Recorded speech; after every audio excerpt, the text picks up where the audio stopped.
funny. You know, I hear this all the time from my friends that live in blue states and even back home from where I'm from in Massachusetts, where people will tell me, TK, it's super free here. This is a democracy. We don't have any of this crazy stuff.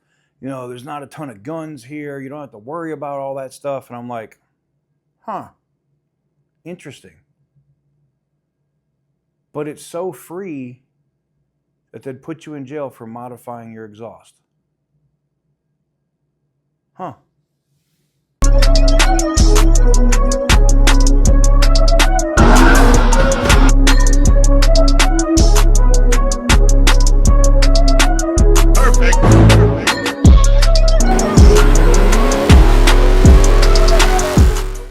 Before we get back into the video, I want to thank Delete Me for sponsoring today's video. If you're into cars, you've probably already pretty good about maintenance. You change your oil, you rotate your tires, you keep up with recalls, and you fix small issues before they become expensive ones. Tell me how I know.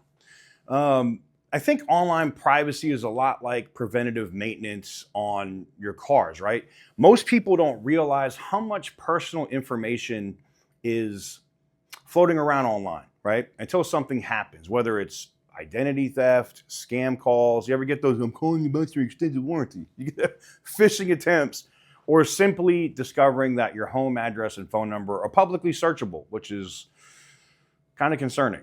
So Delete Me helps by finding your information on hundreds of data broker sites and people search websites, right?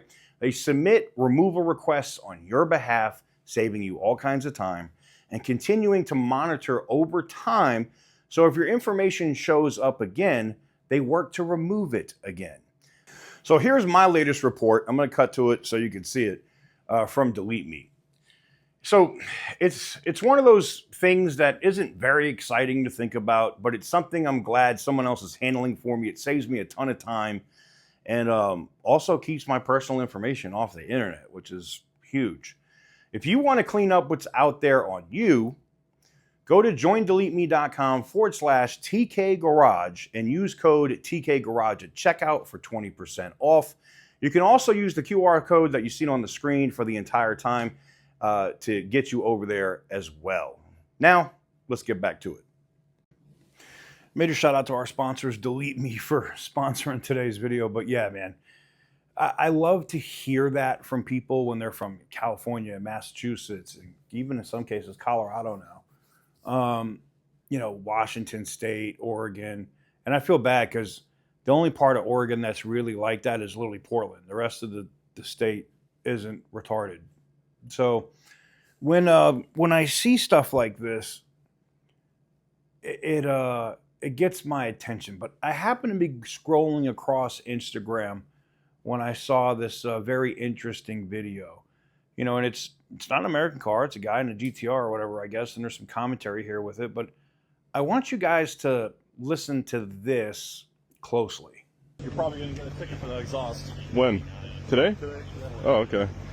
It's obviously modified. No, it's stock. Oh. That's stock. Oh. That's straight out of the factory. Sure it is.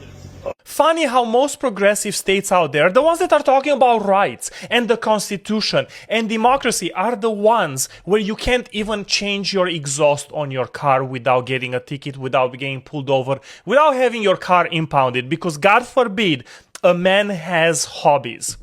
These are the same states that are voting predominantly hardcore progressives and Democrats like Newsom and Illinois people and other ones where, again, you modify your exhaust, you get a ticket and your car gets impounded. But after that, once they are done pushing those bills and approving those bills and signing those bills into law, then they go on and they tell you what a Nazi and a fascist you are and how authoritarian Republicans are, and also how they are the ones advocating for people's rights and democracy while you are not.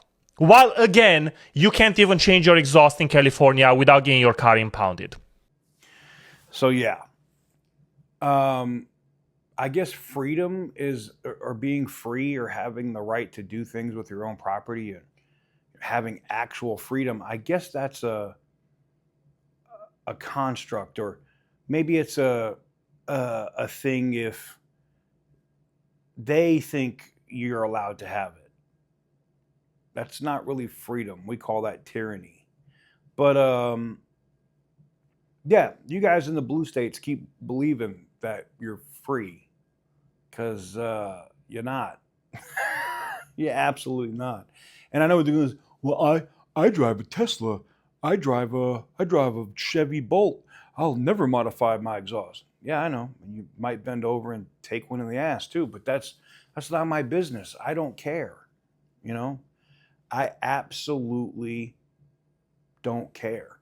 But I do care about the government overreaching and constantly infringing on the rights of its citizens.